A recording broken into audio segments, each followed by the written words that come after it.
ಜೈ ಹನುಮಾನ್. ಸಾವಿರಾರು ರೂಪಾಯಿ ಕೊಟ್ಟು ಈ ಥರ ಜೋಲಿನ ಪರ್ಚೇಸ್ ಮಾಡ್ತೀರಾ? ಸೊ ಬಟ್ ಇವತ್ತು ನಾನು ಈ ವಿಡಿಯೋದಲ್ಲಿ ಇದೇ ಥರ ಜೋಲಿನ ಇನ್ನೂ ಕಂಫರ್ಟಬಲ್ ಆಗಿ ಪರ್ಫೆಕ್ಟಾಗಿ ಮನೇಲಿರೋ ಐಟಮ್ಸ್ನ ಯೂಸ್ ಮಾಡಿಕೊಂಡು ಯಾವ ರೀತಿ ಜೋಲಿನ ಮಾಡ್ಕೊಬೋದು ಅಂತ ತೋರಿಸ್ತೀನಿ. ಕಸ್ಟಮೈಸ್ಡ್ ಜೋಲಿ. ಸೊ ಇದರಲ್ಲಿ ನಾವು ಯಾವ ಥರ ಕ್ಲಾತ್ ಯೂಸ್ ಮಾಡ್ತೀವಿ, ಯಾವ ಥರ ಕ್ಲಾತ್ ಯೂಸ್ ಮಾಡಬಾರ್ದು ಅದನ್ನು ಸಹ ತಿಳಿಸ್ಕೊಟ್ಟಿದ್ದೀನಿ. ಸ್ಕಿಪ್ ಮಾಡಿದೆ ನೋಡಿ, ಅದೇ ಇಂಪಾರ್ಟೆಂಟು. ಜೊತೆಗೆ ನೀವೆಲ್ಲರೂ ಮಗುಗೆ ಡ್ರೈ ಶೀಟ್ ಯೂಸ್ ಮಾಡ್ತಾನೆ ಇರ್ತೀರಿ. ಡ್ರೈ ಶೀಟ್ ಯೂಸ್ ಮಾಡಬೇಕಾದ್ರೆ ಸ್ಮೆಲ್ ಬರೋದು ಮತ್ತು ತೇವ ಅನಿಸೋದು, ಇದೆಲ್ಲ ಪ್ರಾಬ್ಲಮ್ನ ಫೇಸ್ ಮಾಡ್ತಾ ಇರ್ತೀರಾ. ಅದಕ್ಕೆ ಏನು ಮಾಡಿದ್ರೆ ಆ ಥರ ಪ್ರಾಬ್ಲಮ್ ಆಗೋದಿಲ್ಲ ಅನ್ನೋದನ್ನು ಸಹ ತಿಳಿಸ್ಕೊಡ್ತೀನಿ. ಮಿಸ್ ಮಾಡಿದೆ ನೋಡಿ. ಸೊ ಇದೇ ಥರ ನನ್ನ ಚಾನಲ್ನ ಫಸ್ಟ್ ಟೈಮ್ ನೋಡ್ತಾ ಇದ್ದರೆ ದಯವಿಟ್ಟು ಚಾನಲ್ನ ಸಬ್ಸ್ಕ್ರೈಬ್ ಮಾಡ್ಕೊಳ್ಳಿ. ನನ್ನ ಚಾನಲಲ್ಲಿ ಪೇರೆಂಟಿಂಗ್ ಮತ್ತು ಮಗುಗೆ ಮತ್ತು ತಾಯಿಗೆ ಬೇಕಾಗಿರೋ ಪೇರೆಂಟಿಂಗ್ ಟಿಪ್ಸ್ನ ನಾನು ಕಂಟಿನ್ಯೂಸ್ ಆಗಿ ಪ್ರೊವೈಡ್ ಮಾಡ್ತಾ ಇರ್ತೀನಿ ಅಂತ ಹೇಳ್ತಾ, ಸೊ ಮೊದಲಿಗೆ ಯಾವ ಥರ ಸೀರೆನ ನಾವು ತೊಗೊಬೇಕು ಅಂತ ಡಿಸೈಡ್ ಮಾಡಬೇಕಾದ್ರೆ ಆದಷ್ಟು ಏನಾದರೂ ಫ್ಲವರ್ಸು, ಬರ್ಡ್ಸು, ಏನಾದರೂ ಪಿಕ್ಚರ್ಸ್ ಇರೋ ಸೀರೆನ ಯೂಸ್ ಮಾಡಿ. ಸ್ವಲ್ಪ ರಫ್ ಇರಬೇಕು ಸ್ಯಾರಿ. ಯಾವ ಥರ ಸೀರೆ ಯೂಸ್ ಮಾಡಬಾರ್ದು ಅಂದರೆ ನೋಡಿ, ಈ ಥರ ಸಾಫ್ಟಾಗಿ ಮೆತ್ತಕ್ಕಿರುತ್ತಲ್ವ, ಈ ಥರ ಸೀರೆನ ಯೂಸ್ ಮಾಡಬೇಡಿ. ರಫ್ ಸೀರೆನ ಯೂಸ್ ಮಾಡೋದ್ರಿಂದ ಪರ್ಫೆಕ್ಟಾಗಿ ನಾವು ಜೋಲಿ ಒಳಗಡೆ ಏನು ಹಾಕಿದ್ರೂ ಕುತ್ಕೊಳ್ಳುತ್ತೆ. ಈ ಥರ ಯೂಸ್ ಮಾಡಿದ್ರೆ ಜಾರೋ ಥರ ಇರುತ್ತೆ ನೋಡಿ. ಇವಾಗ ನಾನು ಹತ್ರದಿಂದ ತೋರಿಸ್ತಾ ಇದ್ದೀನಿ. ಈ ಥರ ಕ್ಲಾತ್ನ ಯೂಸ್ ಮಾಡಬೇಡಿ. ನೆಕ್ಸ್ಟ್ ಬಂದರೆ, ಸೊ ಈ ಥರ ನೀವು ಮಗು ಕ್ಯಾರಿ ಎಲ್ಲರ ಮನೇಲೂ ಇದ್ದೇ ಇರುತ್ತೆ. ಮಗು ಇದೆ ಅಂತಂದರೆ ಇದನ್ನೇ ನಾನು ಬೆಡ್ಡಾಗಿ ಉಪಯೋಗಿಸ್ತಾ ಇದ್ದೀನಿ. ಆ್ಯಕ್ಚುಲಿ ನನ್ನ ಮಗಂದು ಫಸ್ಟ್ ಮಗುದಿದು. ಫಸ್ಟ್ ಮಗನಿಗೆ ನಾನು ಜೋಲಿಗೆ ಈ ಥರ ಐಡಿಯಾ ನಂಗೆ ಬರಲೇ ಇಲ್ಲ. ಅವಾಗ ಸುಮ್ಮನೆ ಅದು ಇದು ಬಟ್ಟೆ ಎಲ್ಲ ಹಾಕಿ ಸ್ವಲ್ಪ ರಿಸ್ಕಿ ಥರ ಮಾಡ್ಕೊಂಡಿದ್ದೆ.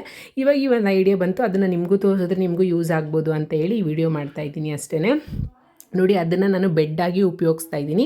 ಸೊ ಹೇಗೆ ಉಪಯೋಗಿಸ್ಬೇಕು ಅಂತಂದರೆ, ಉಲ್ಟಾ ಮಾಡ್ಕೊಬೇಕು. ತಲೆ ಇಡೋ ಕಡೆ ಕಾಲನ್ನ ಇಟ್ಬಿಟ್ಟು ಕಾಲಿಡೋ ಕಡೆ ತಲೆನ ಇಟ್ಕೊಂಡ್ರೆ ಸ್ವಲ್ಪ ಆ ತಲೆ ಹೈಟಾಗಿರುತ್ತೆ. ಆವಾಗ ಮಗು ಡೌನ್ವರ್ಡಲ್ಲಿ ಇರೋದ್ರಿಂದ ತಲೆ ಕಡೆ ಹೈಟು, ಕಾಲು ಕಡೆ ಡೌನ್ ಇರುತ್ತೆ. ಸೊ ಆವಾಗ ಮಗು ಕಂಫರ್ಟಬಲ್ಲಾಗಿ ಪರ್ಫೆಕ್ಟಾಗಿ ಮಲ್ಕೊಳ್ಳೋದಕ್ಕೂ ಸಹ ನಮಗೆ ಮಗುಗೆ ಹೆಲ್ಪ್ ಆಗುತ್ತೆ. ಸೊ ಅದನ್ನು ಜೋಳಿ ಒಳಗಡೆ ಇಟ್ಕೊಂಡು, ಸೊ ಹೆಡ್ ಕಡೆ ನಮಗೆ ಸೇಫ್ಟಿ ಬೇಕಲ್ವಾ, ಅದಕ್ಕೆ ನೀವು ಅಲ್ಲಿ ಪಿನ್ನಾದರೂ ಸೇಫ್ಟಿ ಪಿನ್ನಾದರೂ ಯೂಸ್ ಮಾಡಿ, ಅಥವಾ ನಾಟ್ ಅದು ಗಂಟಾದರೂ ಹಾಕ್ಕೊಳ್ಳಿ. ಇನ್ ಕೇಸ್ ನೀವು ಸೇಫ್ಟಿ ಪಿನ್ ಯೂಸ್ ಮಾಡ್ತಾ ಇದ್ದೀರಾ ಅಂದರೆ, ನೀವು ಹಾಸಿಗೆ ಹಾಕಿದ್ರಲ್ವ ಅದಕ್ಕಿಂತ ಸ್ವಲ್ಪ ಕೆಳಗಡೆಗೆ ಯೂಸ್ ಮಾಡ್ಕೊಳ್ಳಿ. ಆವಾಗ ಮಗುಗೆ ಚುಚ್ಚುತ್ತೆ ಅನ್ನೋ ಭಯ ಇರೋದಿಲ್ಲ. ಇನ್ ಕೇಸ್ ನಿಮ್ಗೆ ಅಷ್ಟು ಡೌಟ್ ಇದೆ ಅಂತ ಅಂದರೆ ಬೆಟರ್ ನೀವೊಂದು ನಾಟ್ ಹಾಕ್ಕೊಂಬಿಡಿ ಸಾಕು. ಸೊ ಈಗ ಒಳಗಡೆಯಿಂದ ಹೇಗೆ ಕಾಣಿಸುತ್ತೆ ಅಂತ ತೋರಿಸ್ತೀನಿ ನೋಡಿ.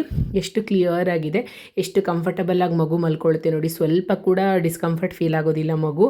ಸೊ ಅಷ್ಟು ಕಂಫರ್ಟಬಲ್ಲಾಗಿ ಮಲ್ಕೊಳ್ಳುತ್ತೆ. ಸೊ ಇದು ಸ್ವಲ್ಪ ಕುಷನ್ ಮತ್ತು ಹತ್ತಿ ಎರಡೂ ಇರುತ್ತಲ್ವ ಈ ಹಾಸಿಗೆ ಒಳಗಡೆ, ಅದಕ್ಕೋಸ್ಕರ ಒಂದು ಕಾಟನ್ ಬ್ರೆಡ್ಶೀಟ್ನ ಯೂಸ್ ಮಾಡಿ. ಅದ್ರ ಮೇಲೆ ಆ ಜಿಪ್ಪೆಲ್ಲ ಮಗುಗೆ ಕುಚ್ಕೊಡುತ್ತೆ ಅನ್ನೋ ಒಂದು ಟೆನ್ಷನ್ ಇರೋದಿಲ್ಲ. ಸೊ ಈ ಥರ ಒಂದು ಕಾಟನ್ ಬ್ರೆಡ್ಶೀಟ್ನ, ಮೆತ್ತಗಿರೋ ಬ್ರೆಡ್ಶೀಟ್ನ ಯೂಸ್ ಮಾಡಿ.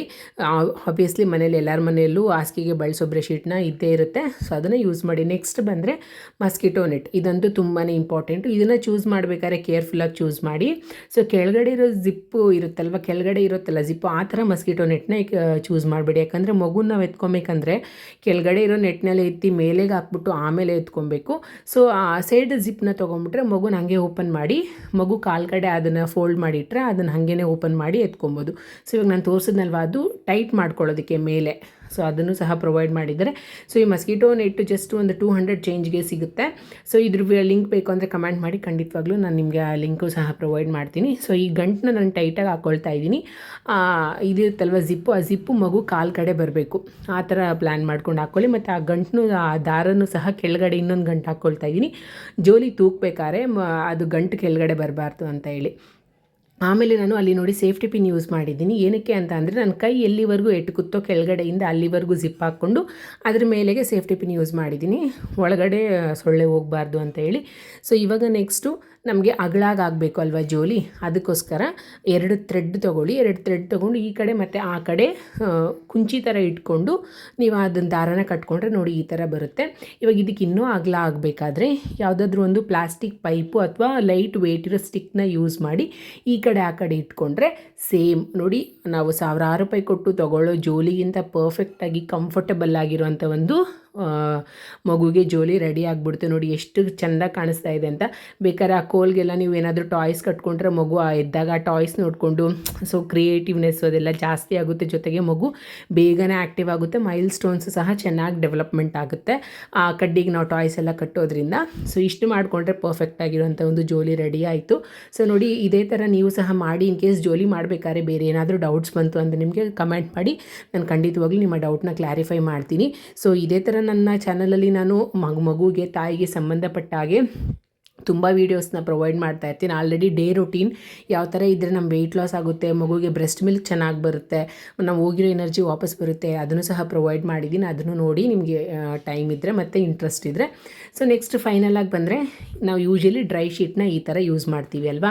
ಸೊ ಈ ಥರ ಯೂಸ್ ಮಾಡೋದ್ರಿಂದ ನಾನು ನಿಮಗೆ ತೋರಿಸ್ತೀನಿ. ಇದ್ರ ಮೇಲೆ ಒಂದು ಸತಿ ಮಗು ಸುಸು ಮಾಡ್ತು ಅಂತಂದರೆ ಮತ್ತೆ ನೆಕ್ಸ್ಟ್ ಅದೇ ಡ್ರೈ ಶೀಟ್ ಮೇಲೆ ಚಡ್ಡಿ ಹಾಕಿದ್ರೆ ನೋಡಿ ಈ ಥರ ಒದ್ದೆ ಆಗಿಬಿಡುತ್ತೆ. ಅವಾಗ ಎಷ್ಟು ಚಡ್ಡಿ ಅಂತ ನಾವು ಚೇಂಜ್ ಮಾಡೋಕ್ಕಾಗುತ್ತೆ. ಅದಕ್ಕೆ ನಾವು ಏನು ಮಾಡಬೇಕು ಅಂದರೆ ಸಿಂಪಲ್ ಈ ಡ್ರೈ ಶೀಟ್ನ ಉಲ್ಟಾ ಯೂಸ್ ಮಾಡಿ ಅಷ್ಟೇ. ಸೊ ಉಲ್ಟಾ ಯೂಸ್ ಮಾಡೋದ್ರಿಂದ ಸೊ ಎಲ್ಲ ನೀರು ಮಗು ಚಡ್ಡಿಗೆ ಅಥವಾ ನಿಮ್ಮ ಮಗು ಕೆಳಗಡೆ ಹಾಕಿರೋ ಕ್ಲಾತ್ಗೆ ಹೀರ್ಕೊಳ್ಳುತ್ತೆ. ಆವಾಗ ನಮಗೆ ಡ್ರೈ ಶೀಟು ಫ್ರೆಶ್ ಆಗಿರುತ್ತೆ, ಸ್ಮೆಲ್ಲು ಬರೋದಿಲ್ಲ, ವಾಶ್ ಮಾಡೋಕ್ಕೂ ಈಸಿಯಾಗಿರುತ್ತೆ. ಸೊ ಇಷ್ಟು ಮಾಡಿಕೊಂಡ್ರೆ ಆಯಿತು ಡ್ರೈ ಶೀಟ್ನ. ಸೊ ಈ ಥರ ಒಂದ್ಸತಿ ಯೂಸ್ ಮಾಡಿ ನೋಡಿ, ನಿಮಗೇನೆ ಡಿಫ್ರೆನ್ಸ್ ಗೊತ್ತಾಗುತ್ತೆ. ಸೊ ವಿಡಿಯೋ ಇಷ್ಟ ಆದರೆ ಬೇರೆಯವ್ರಿಗೂ ಶೇರ್ ಮಾಡಿ, ಜೊತೆಗೆ ನನ್ನ ಚಾನಲ್ನ ಸಬ್ಸ್ಕ್ರೈಬ್ ಮಾಡ್ಕೊಳ್ಳೋದು ಮರಿಬೇಡಿ. ಯಾಕಂದರೆ ನನ್ನ ಚಾನಲ್ ಪ್ರತಿಯೊಬ್ಬ ಹ್ಯಾಪಿ ಪೇರೆಂಟಿಂಗ್ ಮಾಡೋ ಪ್ರತಿಯೊಬ್ಬ ತಾಯಿಗೂ ತುಂಬಾ ಇಂಪಾರ್ಟೆಂಟು. ಸೊ ವಿಡಿಯೋ ಇಲ್ಲಿವರೆಗೂ ನೋಡಿದ್ದಕ್ಕೆ thank you so much. Bye.